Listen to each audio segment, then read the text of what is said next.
conference line. And I didn't hear. oh, sorry. Let me stand up. I'm gonna.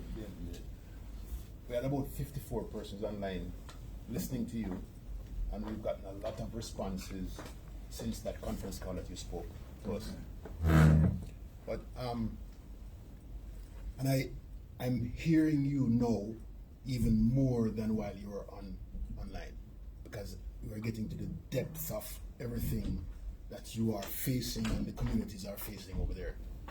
My question, we did a tour yesterday at Salt Spring, and one of the questions that came out on Monday was, in this session, was what is there any success story or in any community that we've had here in Jamaica that they can talk about? And it was a struggle with the answer, because success means something different. It's a very relative term. But after we went to Salt Spring yesterday, and we saw how the residents of Salt Spring are accepting of their newfound status, because Salt Spring's been a big problem for many, many years. And now you hear the residents saying, I wouldn't have been able to come out on the street and sit here on the rock with my daughter or my son in the middle of the day. I wouldn't have been able to be out there in Salt Spring at all. And so we toured Salt Spring, and we went to the primary infant school, and we went to the church, and we saw a lot of people come out. And we saw a lot of people on the street, on the side of the street. And that wouldn't have happened before. But the one thing that made the difference in all of what we heard was that, I think it's legally, they got rid of the snakes' heads. And now that the heads of those snakes are gone, now they are able to concentrate and become a community again. So they're working on bringing their community back together. They're not there, but to me, that's a big success story. It's based on what you just said a while ago.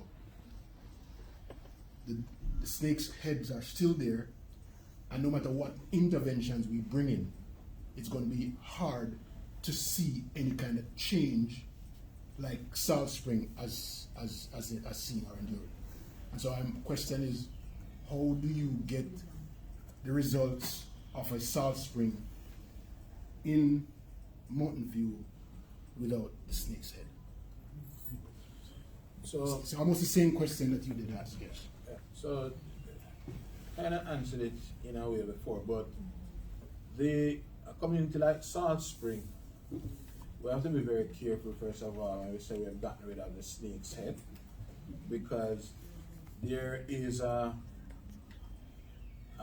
I said it, that you will be given, if you identify those persons who you deem to be most influential and the violence in a space, and you take out those persons, for the moment you will be given some opportunity and space.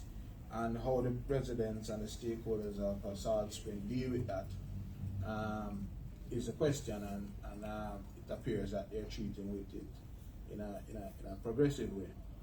My problem though is that we have to continue to build resilience for those residents, because within such communities, and this is a problem that I have with sometimes when law enforcement will say that there is a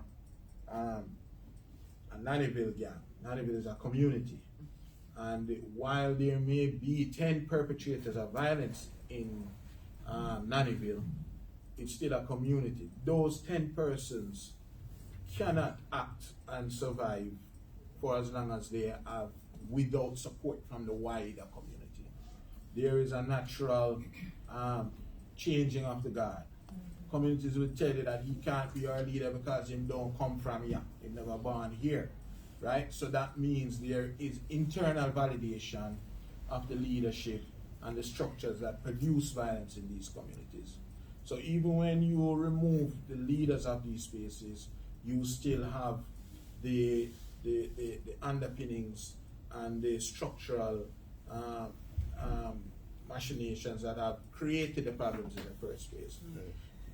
So even with Salt Spring, whether you have the leaders there or not, you have to find a way where, as I said before, you empower the residents of that community to rise above and come to the point where they reduce the opportunity for persons to come in harm. So there is motive, there is medium, and there is opportunity. The motives, what are the motives? You're always going to have extortion, you're going to have scamming, you're going to have the drugs for trade, all of these, drugs for guns, all of these things are motivations for violence. So you have to focus on removing those motivations. And once you reduce the motivations, as in the rat-bat gang that I spoke to you about, then the gang quickly retreated. There are mediums through which there access to guns coming through the ports. You have to focus on treating with these mediums through which violence can be manifested and developed and propelled.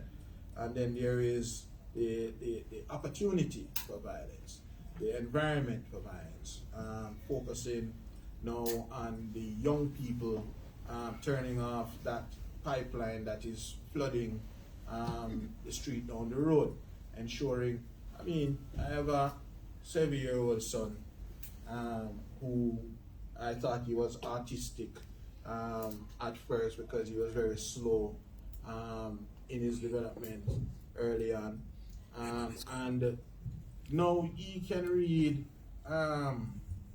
widely. You can't get him to stop talking. At 2, he wasn't talking, he wasn't saying a word. And now, my thing is, when you have a 12-year-old, a 13-year-old going to a high school system that can't read and write, that means we have a fundamental problem in the country. That means that we are failing the children.